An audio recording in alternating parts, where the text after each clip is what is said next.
Good morning everybody. आप सभी को नमस्कार। स्वागत है आप सभी का नारायण सर क्लासेस के इस नए वीडियो में। कक्षा 11 का बायोलॉजी का चैप्टर 8 जो है आज हम प्रारंभ करेंगे, जो है कोशिका संरचना एवं कार्य।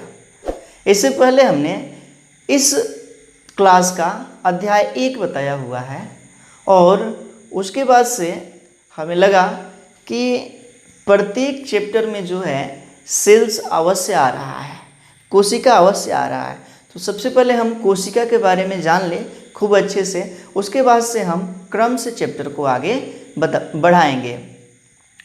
तो कोशिका को सबसे पहले हमें जानना है, क्योंकि कोशिका जो है क्या है, तो बेसिक बायोलॉजी है और ये जो है चैप्टर 8 में है। इसलिए हम सबसे पहले जो है चैप्टर 8 बताएंगे और उसके बाद से जो है फिर से हम क्रम से जो है जीव विज्ञान का अध्ययन कराएंगे, यानी कि कक्षा 11 के सिलेबस को क्रम से आगे बढ़ाएंगे। तो आज का हमारा टॉपिक है कक्षा 11 का बायोलॉजी का चैप्टर 8 जो है कोशिका संरचना एवं कार्य। सबसे पहले हम जानेंगे कोशिका है क्या, कोशिका किसे कहा जाएगा। कोशिका यानी कि सेल्स, कोशिका इसको इंग्लिश में बोला जाता है सेल्स। कोशिका है क्या, तो पृथ्वी पर जितने भी जीवधारी है सभी जो है कोशिकाओं के ही बने हैं। चाहे वो एक कोशिकीय जीव बैक्टीरिया हो या बहुकोशिकीय जीव हो, बड़े बड़े जीव हो, ये सभी जीव जो है कोशिकाओं के ही बने होते हैं। कोशिका जो है जीव शरीर की संरचना को बनाती है और सभी प्राणियों की जो क्रियाएं होती हैं कोशिका में ही संपन्न होती है। जितनी भी जीवित क्रियाएं होती हैं सभी कोशिका में ही संपन्न होती हैं। तो कोशिका क्या है, तो जितने भी जीवधारी हैं, चाहे एक कोशिकीय जीव हो या बहुकोशिकीय मनुष्य ही क्यों न हो, हम सभी जो है कोशिका के ही बने हुए हैं और कोशिकाएं ही जीवों की संरचना को बनाती हैं। और इसके साथ ही साथ जो कोशिका में जो है जीवन संबंधित सभी प्रकार की क्रियाएं, जैसे श्वसन, पोषण, ये सभी प्रकार की क्रियाएं जो है कोशिका में ही संपन्न होती है, यानी कि सभी क्रियाएं कोशिका में संचालित होती हैं। तो सबसे पहले हम कोशिका की यहाँ पे परिभाषा जान जाएंगे कि कोशिका है क्या। तो कोशिका जीवों की संरचनात्मक एवं क्रियात्मक इकाई होती है। क्या, तो कोशिका जीवों की संरचनात्मक व क्रियात्मक इकाई होती है, इकाई होती है। इसी को इंग्लिश में कहा जाए, इसी को इंग्लिश में कहा जाए तो cell is the structural and functional unit of life.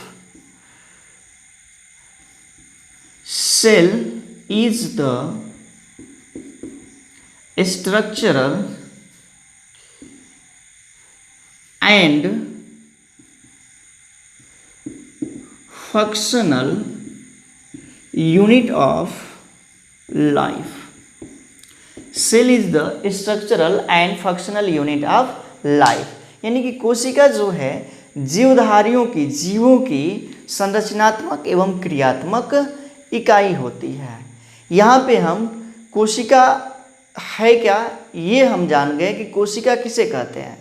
जैसे कि हम जो है कोशिका को सूक्ष्मदर्शी द्वारा देखें, जैसे कि अपने हाथ की त्वचा ले ली जाए, ये भी जो है कोशिका के ही बने हैं। यदि इसमें से जो है थोड़ा सा पार्ट निकाल करके और इसे सूक्ष्मदर्शी से देखा जाए तो इस तरह से जो है कोष्ठक जैसी संरचनाएं देखने को मिलती है, कोष्ठक जैसी संरचनाएं देखने को मिलती हैं। और इस तरह से जो है कोष्ठक जैसी संरचनाएं देखने को मिलती है और इसी कोष्ठक जैसी संरचनाओं को जो है कोशिका कहा जाता है। इसे ही ऐसे ही कोष्ठक जैसी संरचनाओं को क्या कहा जाता है, तो कोशिका। हम एक कोशिका को नहीं देख सकते, एक कोशिका को नहीं देख सकते, लेकिन कोशिका के समूहों को देख सकते हैं। एक कोशिका को नहीं देख सकते, जैसे कि कोशिका जो होती है बहुत छोटी होती है, इसे देखने के लिए जो है सूक्ष्मदर्शी की आवश्यकता होती है।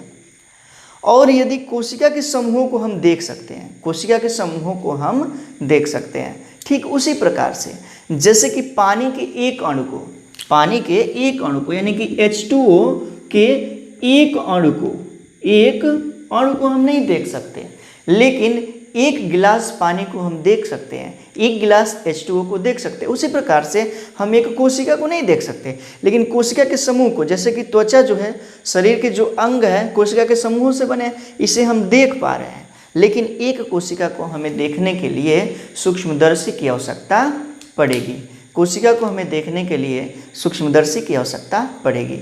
आराम से आप हमारे साथ पढ़िए, जो है ये जो बायोलॉजी का चैप्टर है बहुत ही इम्पोर्टेंट होता है, और ये सभी लेसन में इससे संबंधित बातें आएंगी, इसलिए इस लेसन को जो है आप ध्यान से पढ़िए। और इस लेसन में बहुत सारी बातें आपको देखने को मिलेगा, इस लेसन में बहुत सी बातें देखने को मिलेगा, सीखने को मिलेगा कुछ नया नया, तो उसे आप जाने रहिए। हमारे साथ जो भी हम बोल रहे हैं उसको याद कर लीजिए और उसे भूलिएगा नहीं।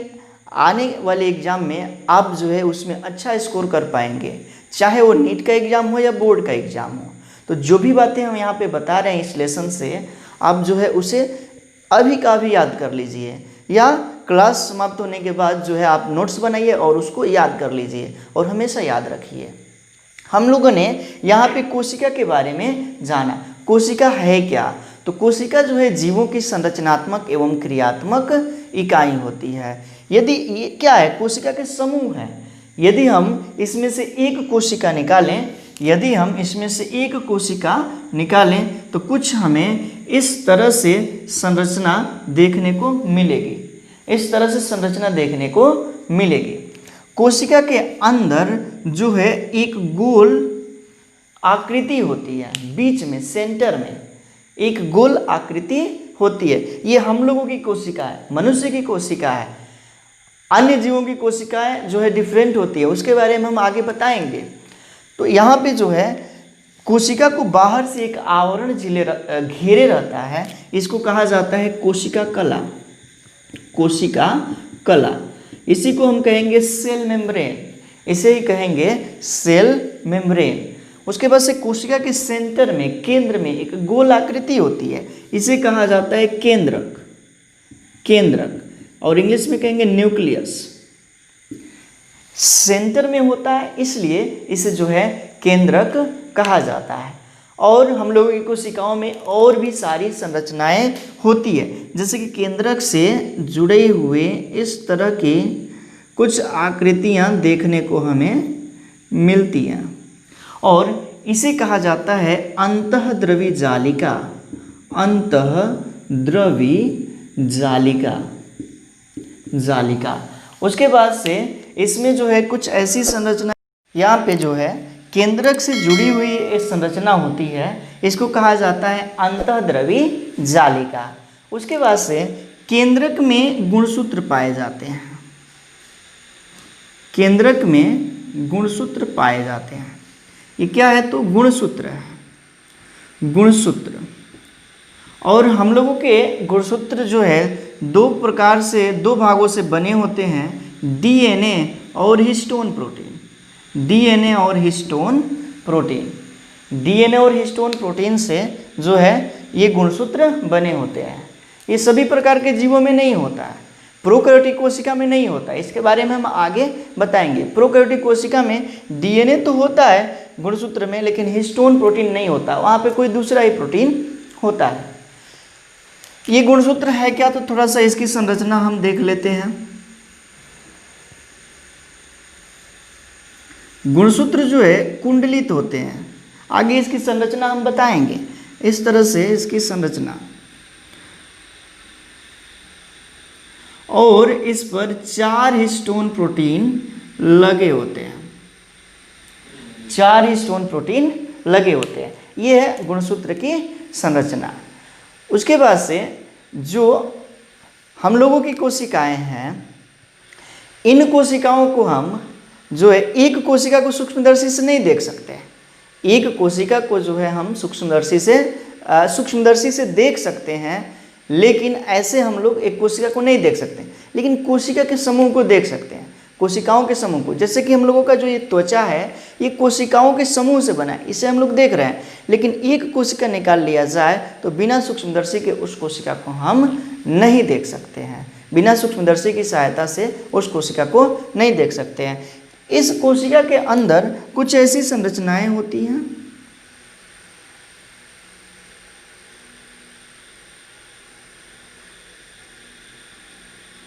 इस कोशिका के अंदर कुछ इस तरह की संरचनाएं होती है और इसको कहा जाता है माइटोकॉन्ड्रिया।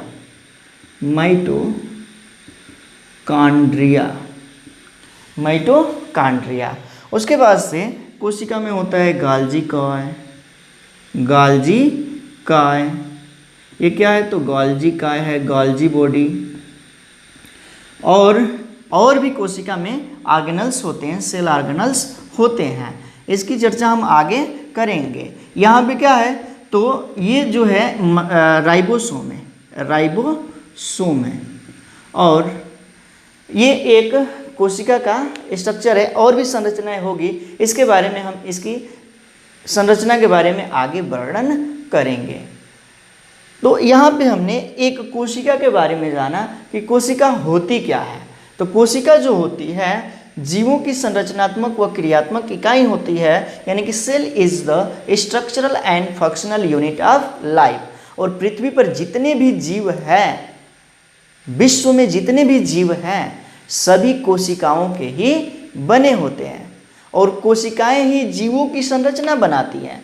और उस कोशिका में जीव की सभी क्रियाएं संपन्न होती हैं। यह कह सकते हैं कि जीव में कोशिका में ही जीव की क्रियाएं जो है संचालित होती हैं। जितनी भी जैविक क्रियाएं होती हैं कोशिका में ही संचालित होती है।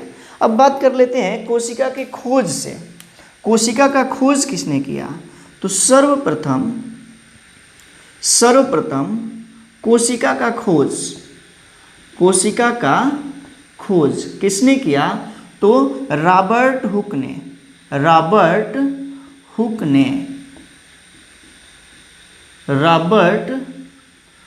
ने जो है क्या किया था? कोशिका का खोज किया था। किस सन में? तो सन 1665 में। 1665 में जो है रॉबर्ट हुक ने सबसे पहले कोशिका का खोज किया था। किस प्रकार से किया था? तो उन्होंने बोतल के कार्क में अपने द्वारा बनाए सूक्ष्मदर्शी द्वारा कोष्टक जैसे, मधुमक्खी के छत्ते के आकार जैसे कोष्टक दिखे। इस तरह से इन कोष्टकों को, इनमें से एक कोष्टक को उन्होंने कोसा नाम दिया। कोसा, इसको इंग्लिश में कहेंगे सेलुली। तो यहाँ पे जो है उन्होंने क्या किया कि अपनी सूक्ष्मदर्शी के द्वारा बोतल के कार्क में, ये कार्क क्या होता है? तो लकड़ी का बना हुआ बोतल का ढक्कन, और उसी को जो है सूक्ष्मदर्शी से देखा और देखने के बाद उन्होंने क्या पाया कि मधुमक्खी के छत्ते के आकार जैसे खाली कोष्टक दिखाई दिए और उसी कोष्टक को उन्होंने कोसा या सेलुली नाम दिया। लेकिन रॉबर्ट हुक ने जिस कोशिका का खोज किया था वह कोशिका जीवित नहीं थी, मृत कोशिका का खोज किया। इन्होंने मृत कोशिका का खोज किया। तो जीवित कोशिका का खोज सर्वप्रथम किसने किया? जीवित कोशिका का सर्वप्रथम खोज, तो सर्वप्रथम जीवित कोशिका का खोज,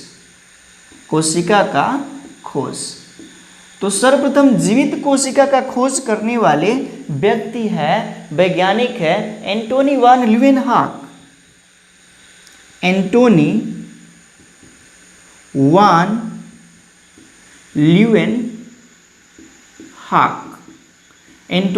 ल्यूवेनहॉक ने सर्वप्रथम जीवित कोशिका का खोज किया।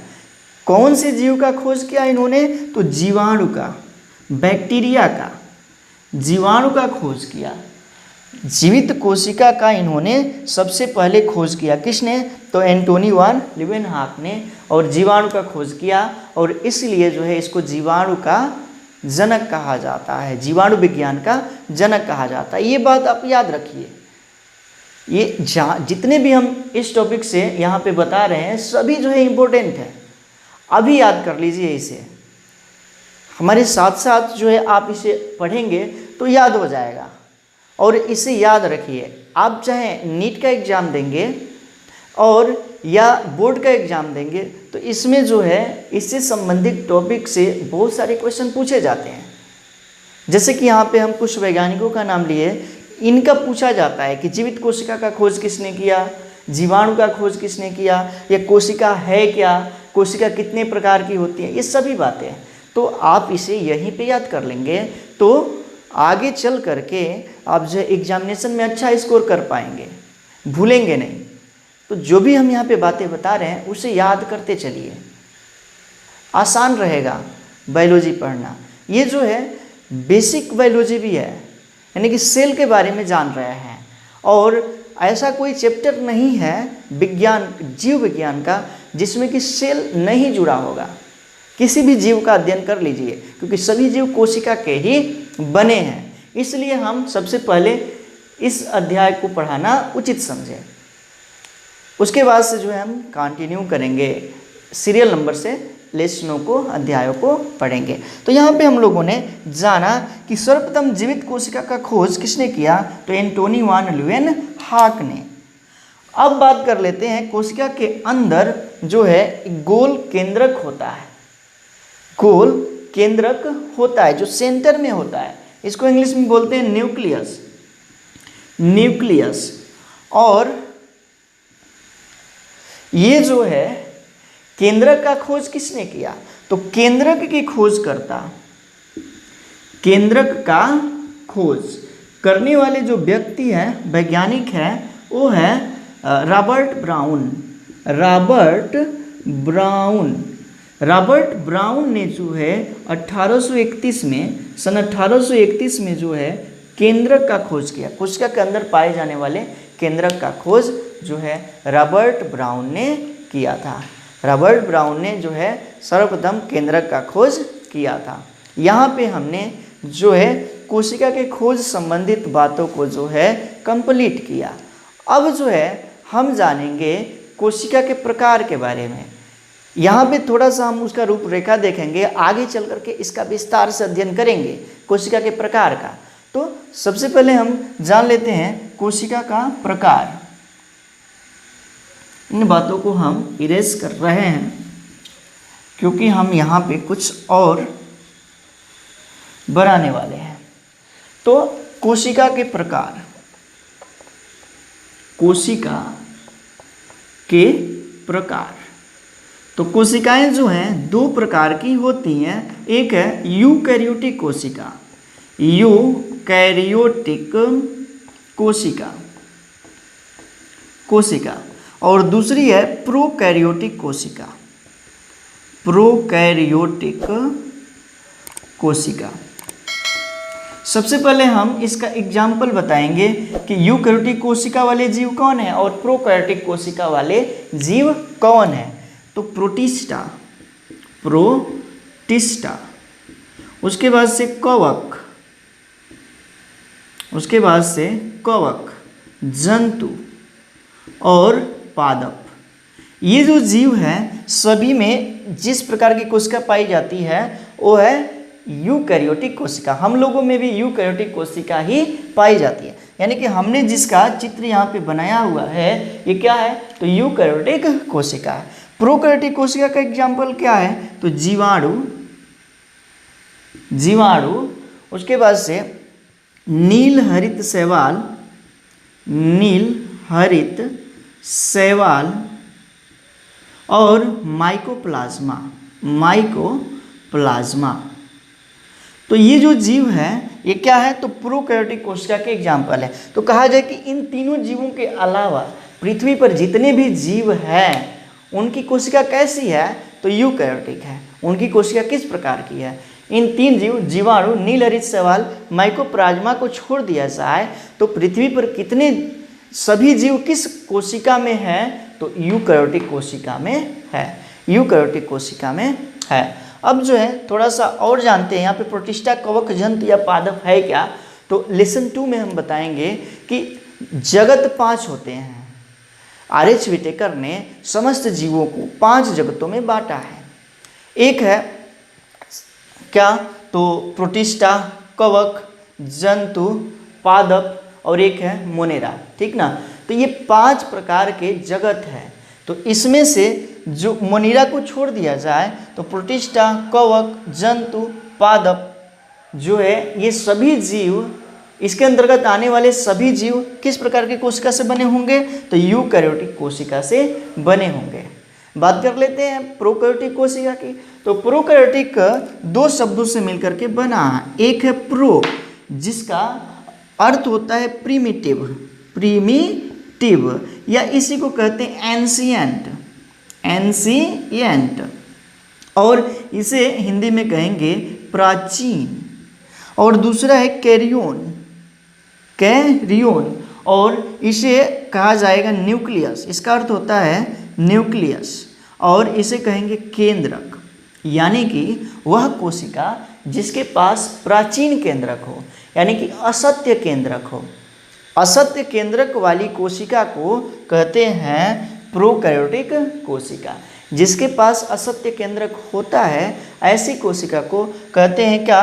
तो प्रोकैरियोटिक कोशिका। अब असत्य केंद्रक वाली कोशिका कौन सी है? तो यहाँ पे हम एक चित्र बनाएंगे कोशिका का, प्रोकैरियोटिक कोशिका का। प्रोकैरियोटिक कोशिका के बाहर एक आवरण होता है जिसे सेल वॉल कहा जाता है, कोशिका भित्ति, कोशिका भित्ति। उसके बाद से अंदर के आवरण जो है कोशिका कला है, कोशिका कला, और यहाँ पे है इसका डीएनए, क्या? तो डीएनए, ये जो है इसका डीएनए है। यही जो डीएनए होता है कोशिका कला से, केंद्रक कला से घिरा नहीं होता है। जैसे कि यहाँ पे यूकैरियोटिक कोशिका का जो डीएनए है यानी कि गुणसूत्र बाहर से एक आवरण से घिरा होता है जिसे कहते हैं कोशिका कला, कोशिका कला। और यही जो है प्रोकैरियोटिक कोशिका में जो है ये जो डीएनए है किसी आवरण से घिरा नहीं होता है, इसलिए इसे हम कहेंगे असत्य केंद्रक, असत्य केंद्रक। और असत्य केंद्रक जो है किसमें पाया जाता है? प्रोकैरियोटिक कोशिका में, जिसका उदाहरण है जीवाणु, नील हरित शैवाल, माइकोप्लाज्मा, ये जो है प्रोकैरियोटिक कोशिका के उदाहरण है। उसके बाद से यूकैरियोटिक कोशिका में प्रोटिस्टा, कवक, जंतु, पादप ये आते हैं। यहीं पे हम थोड़ा सा डिफरेंट जान लेते हैं, अंतर जान लेते हैं। तो क्या है? तो इसमें जो है एक और बात, अंतर जानने से पहले कुछ और जाने हम। तो जो यूकैरियोटिक कोशिका, प्रोकैरियोटिक कोशिका होती है वहाँ पे एक इस तरह की संरचनाएं देखने को मिलती है और इसे जो है कहा जाता है मीसोसोम। इसको जो है यहाँ पे लिख लेते हैं मीसोसोम, मीसोसोम। उसके बाद से सभी प्रकार की कोशिकाओं में तो नहीं, लेकिन कुछ प्रोकैरियोटिक कोशिकाओं में इस तरह से गोलाकार डीएनए पाया जाता है और इसे कहा जाता है प्लाज्मिड, प्लाज्मिड। अब हम इसका अंतर जानेंगे, अंतर जानेंगे। तो हमने अभी कहा कि इसमें क्या है? तो असत्य केंद्रक पाया जाता है, असत्य केंद्रक पाया जाता है प्रोकैरियोटिक कोशिका में। दूसरी बात कि इनमें झिल्ली युक्त कोशिकांग नहीं होते। जैसे कि यहाँ पे क्या है? तो ये गाल्जी काय है, अंतःद्रवी जालिका है, माइटोकॉन्ड्रिया है, ये जो है झिल्ली युक्त कोशिकांग। इसके बारे में हम आगे डिटेल्स में बताएंगे। और यही झिल्ली युक्त कोशिकांग इसमें प्रोकैरियोटिक कोशिका में नहीं पाए जाते। झिल्ली युक्त कोशिकांग प्रोकैरियोटिक कोशिका में नहीं पाए जाते हैं, लेकिन यूकैरियोटिक कोशिका में पाए जाते हैं। उसके बाद से झिल्ली युक्त कोशिकांग क्या होगा? तभी होता है क्या? माइटोकॉन्ड्रिया, अंतःद्रवी जालिका, गाल्जी काय आदि जो है नहीं पाए जाते, यानी कि इनमें अनुपस्थित होते हैं। और उपस्थित किस में होंगे? यूकैरियोटिक कोशिका में। दूसरी बात कि राइबोसोम जो होता है यूकैरियोटिक कोशिका में 70 इस प्रकार का होता है, और प्रोकैरियोटिक कोशिका में भी राइबोसोम होता है जो कि एक मिनट, यहाँ पे 80s प्रकार का और यहाँ पे होता है 70s प्रकार का। इसमें भी 70s प्रकार का राइबोसोम पाया जाता है। कहाँ पाया जाता है, आगे हम इसके बारे में वर्णन करेंगे। तो यहाँ पे हम डिफरेंट भी जान लिए क्या, तो इसमें जो है गुणसूत्र जो है क्या होते हैं, तो केंद्रक कला से घिरे नहीं होते हैं, यानी कि इसमें असत्य केंद्रक होता है। ये जो है गुणसूत्र जो है केंद्रक कला से घिरे होते हैं। उसके बाद से इसमें झिल्ली युक्त कोशिकांग पाए जाते हैं यूकैरियोटिक कोशिका में। प्रोकैरियोटिक कोशिका में झिल्ली युक्त कोशिकांग नहीं पाए जाते हैं। तीसरी बात कि जो यूकैरियोटिक कोशिका है उसमें राइबोसोम 80s प्रकार का होता है, प्रोकैरियोटिक कोशिका में राइबोसोम 70s प्रकार का होता है। और एक बात यहाँ पे माइटोकॉन्ड्रिया का कार्य होता है श्वसन का, श्वसन करना। वही कार्य यहाँ पे मीसोसोम का भी होता है, मीसोसोम का तो श्वसन का ही होता है। ये क्वेश्चन जो है कई बार पूछ चुका है कि यूकैरियोटिक कोशिका का कौन सा कोशिकांग है जो प्रोकैरियोटिक कोशिका जैसा कार्य करता है, या प्रोकैरियोटिक कोशिका का कौन सा ऐसा कोशिकांग है जो यूकैरियोटिक कोशिका जैसा कार्य करता है। यानी कि यूकैरियोटिक कोशिका में माइटोकॉन्ड्रिया श्वसन का कार्य कर रहा है और मीसोसोम जो है प्रोकैरियोटिक कोशिका में श्वसन का कार्य, दोनों का कार्य सेम है। ये बात भी आपको याद रखनी है। तो यहाँ पे जो है हमने थोड़ा सा बताया कोशिका के प्रकार का, कोशिका के प्रकार के बारे में हमने यहाँ पे थोड़ा सा वर्णन किया। आगे चल करके इसका डिटेल्स में हम वर्णन करेंगे, आगे इसके बारे में हम डिटेल्स में जानेंगे। तो हेडिंग बनाइए क्या, तो कोशिका यानी कि सेल, और लिखिए कोशिका जीवों की संरचनात्मक व क्रियात्मक इकाई होती है। इंग्लिश में लिखिएगा cell is the structural and functional unit of life. यदि हम तेज बोल रहे हैं तो आप वीडियो को पॉज करके लिख सकते हैं, और नोट्स बनाएंगे तो बहुत ही आसान होगा। और दूसरी बात कि हम जो भी यहाँ पे क्वेश्चन करेंगे उसका आप क्वेश्चन यदि कमेंट बॉक्स में देंगे तो हम जान जाएंगे कि आप सक्रिय हैं, पढ़ाई कर रहे हैं। नहीं तो ऐसे वीडियो देखने से कोई फ़ायदा नहीं है। आप जो है पढ़ाई कर रहे हैं तो इसके बारे में कुछ जानिए, इसीलिए हम लोग यहाँ पे मेहनत कर रहे हैं। आप कुछ जानेंगे, एग्ज़ाम में अच्छा स्कोर करेंगे, आगे चल करके आप उन्नति करेंगे, सफल होंगे, तो कहीं ना कहीं हम लोगों का भी नाम आप लेंगे। इसलिए हम लोग जो है दिन रात आप लोगों के लिए एक किए हुए हैं वीडियो बनाने के लिए। उसके बाद से लिखिएगा कोशिका में जीवन से संबंधित सभी क्रियाएं जैसे श्वसन, पाचन, जनन आदि संपन्न होती है। पैराग्राफ चेंज करके लिखिए रॉबर्ट हुक ने सर्वप्रथम स्वनिर्मित सूक्ष्मदर्शी की सहायता से बोतल के कार्क में मधुमक्खी के छत्ते जैसी संरचना वाले खाली कोष्ठकों को देखा। उन्होंने इन खाली कोष्ठकों को कोसा, कोष्ठक में लिखिएगा सेलुली, नाम दिया। वास्तव में रॉबर्ट हुक ने जो कोशिका देखी थी वह मृत कोशिका थी। बाद में एंटोनी वान ल्यूवेनहॉक ने सर्वप्रथम जीवित कोशिका के रूप में जीवाणु को देखा। फिर पैराग्राफ चेंज करके लिखिए रॉबर्ट ब्राउन ने सर्वप्रथम केंद्रक की खोज की। ह्यूगो वान मोल ने तथा जोहानसन ने कोशिका में जेली सदृश पदार्थ को प्रोटोप्लास्ट नाम दिया। प्रोटोप्लास्ट नाम दिया। कोशिका के अंदर जो है जेली सदृश द्रवीय संरचनाएं होती है जिसको कि प्रोटोप्लास्ट कहा जाता है, जीव द्रव्य प्रोटोप्लास्ट।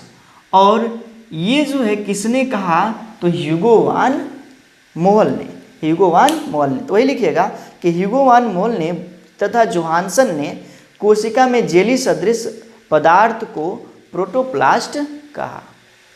यहाँ तक बात क्लियर है। तब हम आगे बढ़ेंगे और कुछ और टॉपिक के बारे में यहाँ पे जानेंगे। तो अगला हमारा यहाँ पे टॉपिक आएगा कोशिका सिद्धांत। कोशिका सिद्धांत जान लेते हैं, कोशिका सिद्धांत है क्या।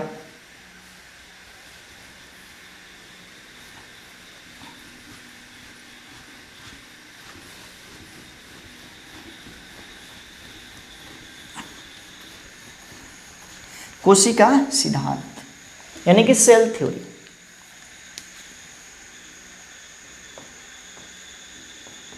कोशिका सिद्धांत,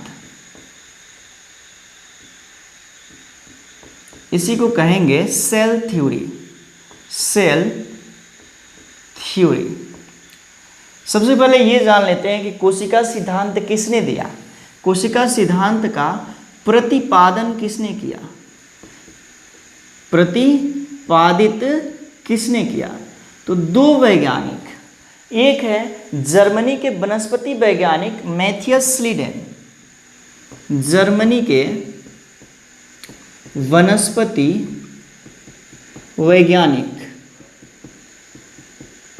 वैज्ञानिक कौन? तो मैथियस स्लीडेन। वह दूसरे जो वैज्ञानिक है ब्रिटिश के प्राणी वैज्ञानिक, ब्रिटिश के प्राणी वैज्ञानिक मैथियस स्लीडेन और थियोडोर स्वान। थियोडोर स्वान, ये दो वैज्ञानिकों ने एक ही समय में ये अध्ययन कर रहे थे। ये जो है मैथियस स्लीडेन 1838 में और थियोडोर स्वान जो है सन 1839 में इन्होंने जो है अपना अध्ययन किया। ये जो है पौधों के बारे में अध्ययन किया और बताया कि सभी प्रकार के पौधे जो है कोशिका से निर्मित होते हैं। और ये जो है प्राणियों के बारे में यानी कि जंतुओं के बारे में अध्ययन किए और बताए कि सभी प्रकार के जंतु भी कोशिकाओं के बने होते हैं। और उन्होंने एक ही साथ एक नियम का प्रतिपादन किया जिसे कहा जाता है कोशिका सिद्धांत यानी कि सेल थ्योरी। तो कोशिका सिद्धांत प्रतिपादित करने वाले जो वैज्ञानिक है वह है मैथियस स्लीडेन और थियोडोर स्वान। इन्होंने एक साथ जो है क्या किया था, तो इस नियम का प्रतिपादन किया था, इस सिद्धांत का प्रतिपादन किया था। इनमें उन्होंने क्या बताया कि सभी जीव पृथ्वी पर जितने भी जीव है कोशिका व कोशिका उत्पादों के बने होते हैं। सभी जीव कोशिका व कोशिका उत्पादों के बने होते हैं।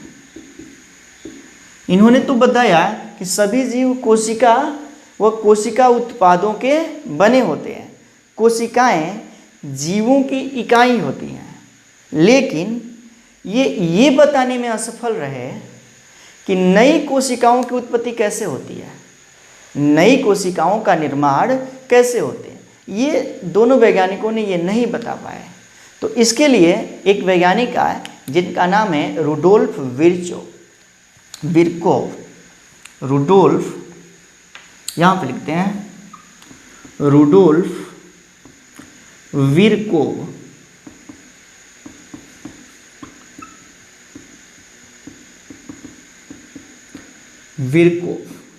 इन्होंने जो है सबसे पहले बताया कि कोशिकाएं विभाजित होती है और विभाजित होकर के नई कोशिकाओं का निर्माण करती है। जैसे कि ये एक कोशिका है और विभाजित होकर के दो कोशिकाएं नई बनाती हैं, यानी कि कोशिकाएं विभाजित होती हैं और विभाजित होकर के नई कोशिकाओं का निर्माण करती हैं। यानी कि कह सकते हैं कि नई कोशिकाओं का निर्माण पूर्ववर्ती कोशिकाओं से होता है। पूर्ववर्ती कोशिकाएं विभाजित होकर के नई कोशिकाएं बनाती है। यहाँ पे उन्होंने अपना एक स्टेटमेंट दिया था। उन्होंने यहाँ पर एक स्टेटमेंट दिया था, ओमिनी सेलुला ई सेलुला। ओमिनी सेलुला ई सेलुला, इसका अर्थ क्या होता है? तो new cell comes from pre exist cell. New cell comes from pre-exist cell। यानी कि नई कोशिकाएं कहाँ से आती हैं? तो पूर्ववर्ती कोशिकाओं से, पहले से बनी हुई कोशिकाओं से। यानी कि नई नई कोशिकाओं का निर्माण पूर्ववर्ती कोशिकाओं से होता है। और ये बात सबसे पहले कहा था रुडोल्फ विरकोव ने। रुडोल्फ विरकोव ने ही सबसे पहले कहा था कि पूर्ववर्ती कोशिकाओं के विभाजन से नई कोशिकाओं की उत्पत्ति होती है। तो फिर जो है इनके सेल थ्योरी में, मैथियस स्लीडन और थियोडर स्वान के सेल थ्योरी में ये वाक्य जोड़ा गया। ये वाक्य जोड़ा गया क्या? तो नई कोशिकाओं की उत्पत्ति पूर्ववर्ती कोशिकाओं के विभाजन से होता है। नई कोशिकाओं की उत्पत्ति पूर्ववर्ती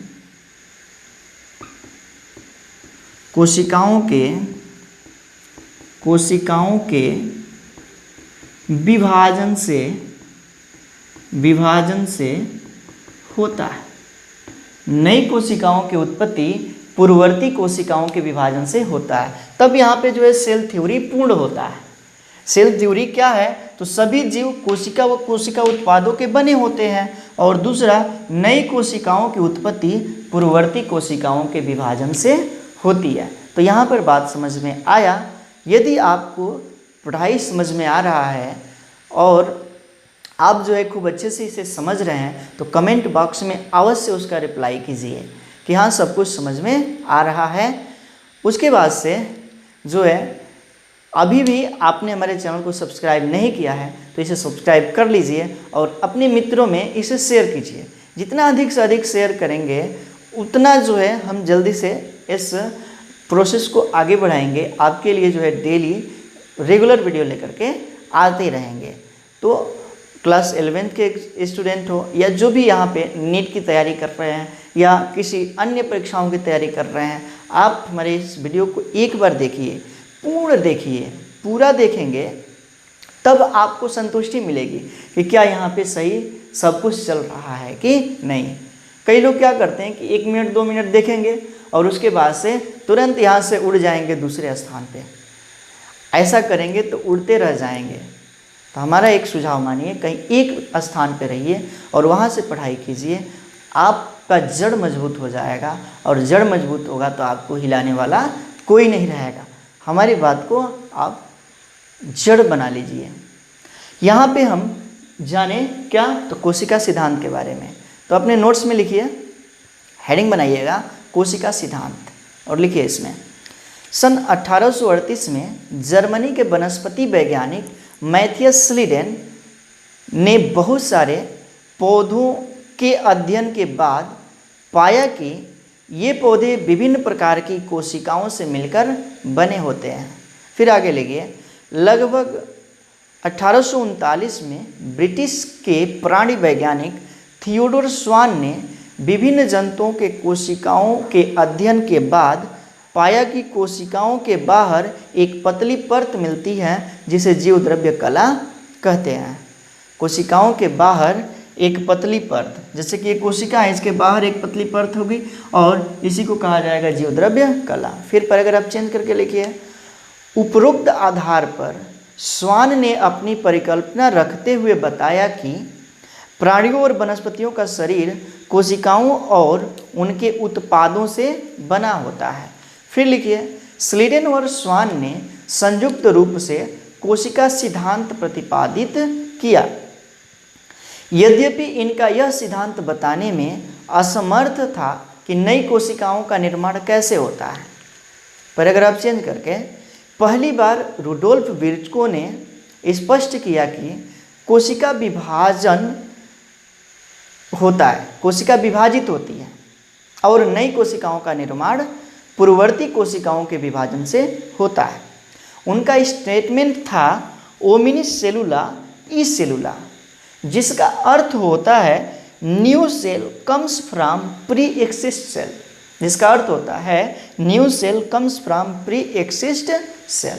फिर लिखिए, उन्होंने स्लीडन और स्वान के कोशिका सिद्धांत को एक नया रूप देकर नया कोशिका सिद्धांत प्रतिपादित किया। इस नए कोशिका सिद्धांत के अनुसार,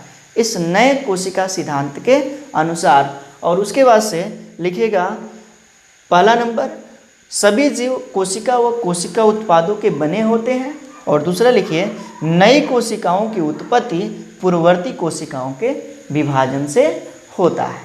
इतना हम जान लिए। तो अगला हमारा टॉपिक होगा कोशिका के प्रकार। डिटेल्स में जानना है, थोड़ा सा हम लोग वहाँ पे जाने थे। अगला हमारा हेडिंग होगा कोशिका के प्रकार। कोशिका के प्रकार। तो कोशिकाएं मुख्य रूप से दो प्रकार की होती हैं, हम लोग जान चुके हैं। एक को कहते हैं प्रोकैरियोटिक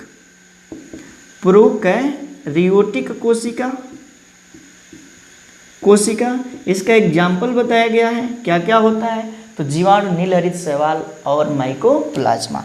उसके बाद से दूसरा होता है यूकैरियोटिक कोशिका, और इसका भी एग्जाम्पल बताया गया है, क्या, तो प्रोटिस्टा, कवक, जंतु, पादप। तो यहाँ पे जो है दो प्रकार की कोशिकाएं होती हैं, प्रोकैरियोटिक कोशिका और यूकैरियोटिक कोशिका।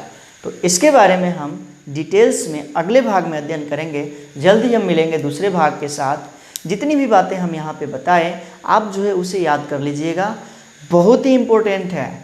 चाहे नीट का एग्ज़ाम हो कि या कोई दूसरा एग्ज़ाम हो या बोर्ड एग्ज़ाम हो, बोर्ड एग्ज़ाम में भी यहाँ से पूछता है। ये नहीं है कि आप 11th में पढ़ रहे हैं तो आप क्लास 12 में जाएंगे तो वहाँ यहाँ से क्लास 12 में नहीं पूछेगा, अवश्य पूछता है। इसलिए इसे आप याद रखिए, बहुत ही इम्पोर्टेंट टॉपिक है ये। पूरा सेल्स पढ़ेंगे तो पूरा सेल्स के बारे में जितनी भी संरचनाएं हम यहाँ पे दिखाएंगे आगे या अभी हमने बताया, इन सभी बातों को आप याद किए रहेंगे तो जितने भी जीव विज्ञान के टॉपिक आएंगे, इसमें जितने भी लेसन आएंगे, सभी लेसन को आप खूब अच्छे से समझ पाएंगे। तो हमारा यही सुझाव है कि जो भी यहाँ पे हम बता रहे हैं उसको आप जो है अपने मस्तिष्क में बिठा लीजिए, याद कर लीजिए। तो इस टॉपिक में हम इतना ही रहने देते हैं। अगले टॉपिक में हम जो है इसी क्रम को आगे बढ़ाएंगे। कोशिका के प्रकार को हम वहाँ पे देखेंगे भाग 2 में। बने रहिए हमारे इस चैनल पर और इसे अपने मित्रों में शेयर करते रहिए। और वीडियो अच्छा लगे तो लाइक करना मत भूलिएगा, लाइक भी करेंगे और शेयर करेंगे, जिससे कि हम लोग मोटिवेट होते हैं, मोटिवेशन प्राप्त होता है और हम लोग डबल एनर्जी के साथ आप लोगों के लिए वीडियो लेकर के आते हैं। तो मिलते हैं अगले टॉपिक में, अगले वीडियो में इस लेसन के। तब तक के लिए आप जो है वीडियो देखते रहिए और इसे शेयर करते रहिए और जो भी टॉपिक है उसे याद करते रहिए। धन्यवाद।